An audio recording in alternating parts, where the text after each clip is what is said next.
সম্পূর্ণ ভিডিও না দেখে আপনারা প্রতিদিনের মতো আমাকে কমেন্ট করে যাবেন, সেটা আমি ভালো করে জানি। তারপরও ফেসবুকের নিয়ম অনুযায়ী সাপ্তাহিক 2-3টা বড় ভিডিও দিতে হবে। তাই আমি আপনাদের মাঝে আজকে নিয়ে আসলাম 3 মিনিট প্লাস একটা রং ভিডিও। এবং আজকের ভিডিওতে আমি আপনাদেরকে দেখাবো কিভাবে আখের চারা রোপণ করতে হয় এবং কোথায় থেকে পাওয়া যায়। তো প্রথমে আমি বাড়ির কিছু দৃশ্য ক্যামেরা বন্দি করে নিলাম। এটা হচ্ছে নারকেল গাছ এবং আমাদের পুকুর এবং আমাদের পুকুরের পাড়। তো চলার পথে আমি একটা আমলকি পেয়ে গেলাম, সেটা গাছ থেকে পড়লো, হাতে তুলে নিলাম, লুঙ্গির সাথে ঘষাঘষি করলাম এবং দেখলাম কোথাও কোনো সমস্যা আছে কিনা। একটু সমস্যা আছে, সেটা দাঁত দিয়ে ফেলে দিলাম এবং টুস করে গালের মধ্যে ঢুকাই দিলাম। ক্যামেরা যেহেতু চালু আছে সেহেতু আমি একটু স্টাইল করে নিলাম। তো আমি চলে আসলাম আমার কাজের মধ্যে। এখন দেখতে পাচ্ছেন আমি যেটা দেখাচ্ছি আখের ছাড়া, সেটা আমি অনেক আগে রোপণ করেছিলাম একটু ট্রাই করার জন্য। মাশাল্লাহ খুব সুন্দর করে উঠেছে, আলহামদুলিল্লাহ। প্রথম ট্রাইতে আমি সাকসেসফুল। এটা হচ্ছে আমাদের বাড়ির মোরগ মুরগি, সেগুলোকে একটু খাদ্য দিয়ে দিলাম, সেগুলো খেয়ে নিল।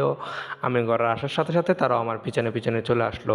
তো আমি ক্যামেরাটা চালু করে চলে আসলাম কাজের মধ্যে। আবার ক্যামেরা বন্ধ করতেছি, আমার কাজের ভিডিওটা এতটুকু পর্যন্ত যারা ভিডিওটা দেখেছেন সবাইকে জানাই আসসালামু আলাইকুম রহমতুল্লাহি বরকাতু। এখন আপনারা ভাবতে পারেন আমি ভিডিওর মাঝখানে কেন সালাম দিয়েছি। এটা হচ্ছে একটা নিনজা টেকনিক। সেই নিনজা টেকনিকটা হচ্ছে যারা 1 মিনিট প্লাস ভিডিওটা দেখবে তারা শুধু সালামের উত্তরটা দিবে, আর যারা সম্পূর্ণ ভিডিও দেখবে আমি ভিডিওর মাধ্যমে আরও কিছু কথা বলবো, সেগুলোর উত্তরও দিবে।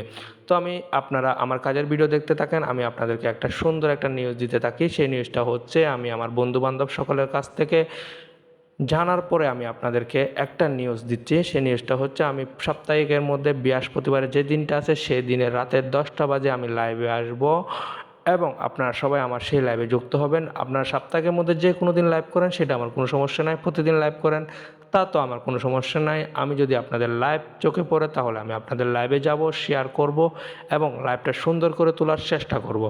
আর যারা এতটুকু পর্যন্ত ভিডিওতে দেখেছেন তারা সালামের উত্তরের সাথে সাথে বলে যাবেন লাইভে যুক্ত হবেন কিনা বা যুক্ত হতে পারবেন কিনা। ইনশাল্লাহ আপনারা সবাই বলে যাবেন।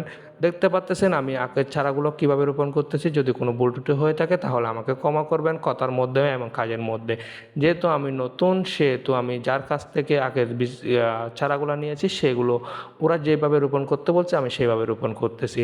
আসলে আমি আখের চারাগুলো কিনে নিয়ে নেই, সেগুলো হচ্ছে আমি প্রথমে বাজার থেকে যেগুলো আখ কিনে নিয়ে আসতাম 1টা 2টা 3টা করে, সেগুলোর থেকে আমি চারাগুলো সাথে নিয়ে আসতাম। নিয়ে আসার পরে সেগুলো আমি বাড়িতে রেখে দিলাম। রেখে দেওয়ার পরে সেগুলো থেকে সুন্দর চারা বের হয়েছিল, সেগুলো আমি রোপণ করে দিচ্ছি এবং তাদের কাছ থেকে জিজ্ঞেস করলাম কীভাবে রোপণ করতে হয়। তারা বলল তারা যেভাবে বলেছে সেভাবে রোপণ করার চেষ্টা করেছি।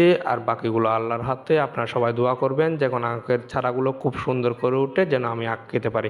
যারা এতটুকু পর্যন্ত ভিডিওটা কন্টিনিউ করেছেন তাদেরকে আমি জানাই আজাদ শেষার পক্ষ থেকে আন্তরিক শুভেচ্ছা অভিনন্দন। সবাইকে অসংখ্য অসংখ্য ধন্যবাদ এবং ভালোবাসা অবিরাম।